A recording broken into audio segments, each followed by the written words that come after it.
Hey you, yeah you, come a little bit closer. I got some secrets to tell you about the Xbox Series S. You might want to watch this video to find out what they are. Stay tuned.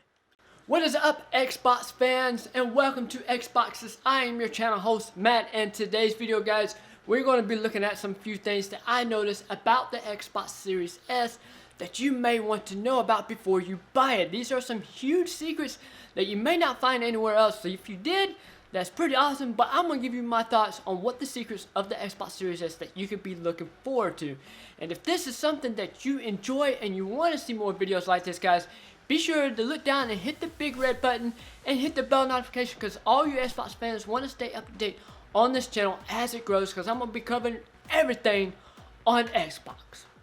Okay, after a long period of time of using my Xbox Series S, there's a lot of things that I noticed that this console has or doesn't have compared to the Xbox One X that they took away from these consoles here. I mean, I'm pretty sure everything's going to be the same on the Xbox Series X, but I figured I'd give you some points and some secrets on the Xbox Series S. If you want me to do an episode on the Xbox Series X, just drop it down in the comments and let me know what you want to know, and I'll be sure to try to get my hands on some information for you guys. But anyways, the very first thing I want to point out to you guys is that the Xbox Series S and X controllers seem to be a lot smaller than the original controllers from the Xbox One and the 360. It's definitely a lot smaller than the original Xbox, but these controllers, it feels like my hands are a lot closer, which I like that. And every now and then when I have to put this controller on the charger, I have to switch to the regular Xbox One controller that I had before, and it seems a lot more farther apart. I'm not sure if it's just me. If you notice the same thing about the Xbox Series S or the X controllers, drop it down in the comments. Let me know what you think about the Xbox Series S X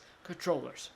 Another thing that I noticed about the Xbox Series S controllers is that it doesn't seem that the batteries are lasting as long as they did on the original controllers from the previous systems, which is something big of a deal because I have the power rechargeable batteries, which you could take a look at that video over on my other channel, which is RPM Nexus. I will leave a link to that channel down below in the description so you guys can be able to navigate to it.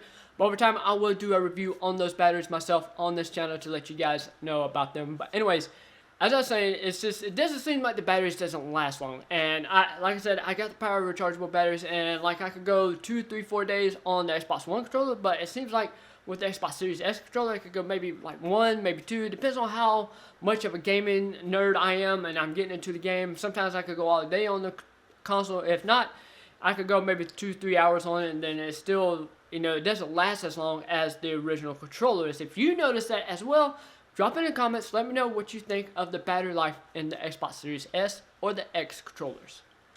Some of you may already notice this, just like I did not too long ago when I bought my Xbox Series S, is that a lot of your headsets that require the dongles to operate, they may not work.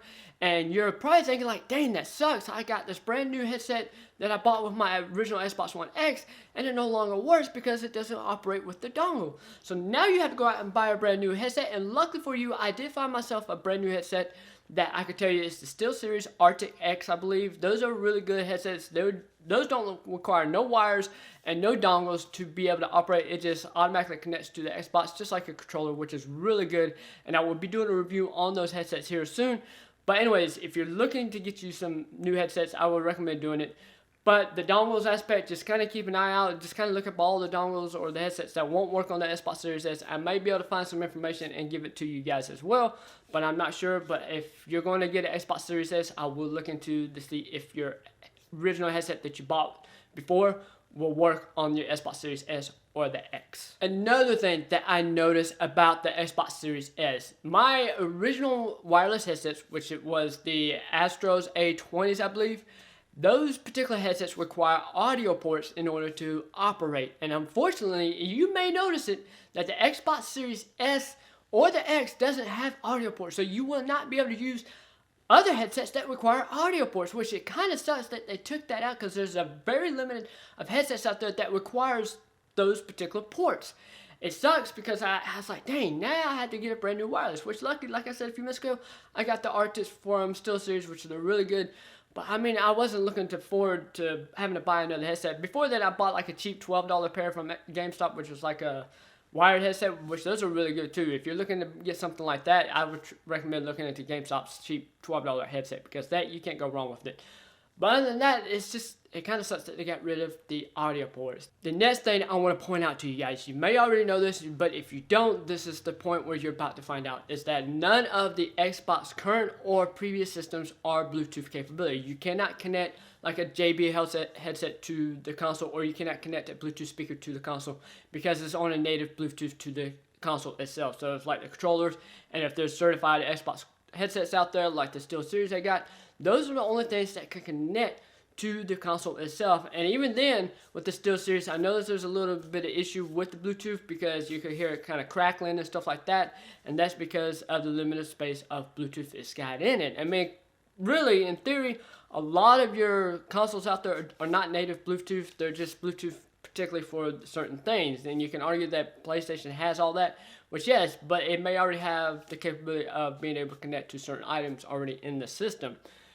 Okay, Xbox fans, if you enjoyed this video, remember to hit the subscribe and that bell notification, guys, and also drop it down in the comments and let me know what video you want me to cover as far as the Xbox, because I've been on Xbox for many years and there's a large portion of it that I know about, and I plan on to get every single Xbox system that was ever made, and I will be able to do a large portion on all of those tips, guys, and everything that you could think of.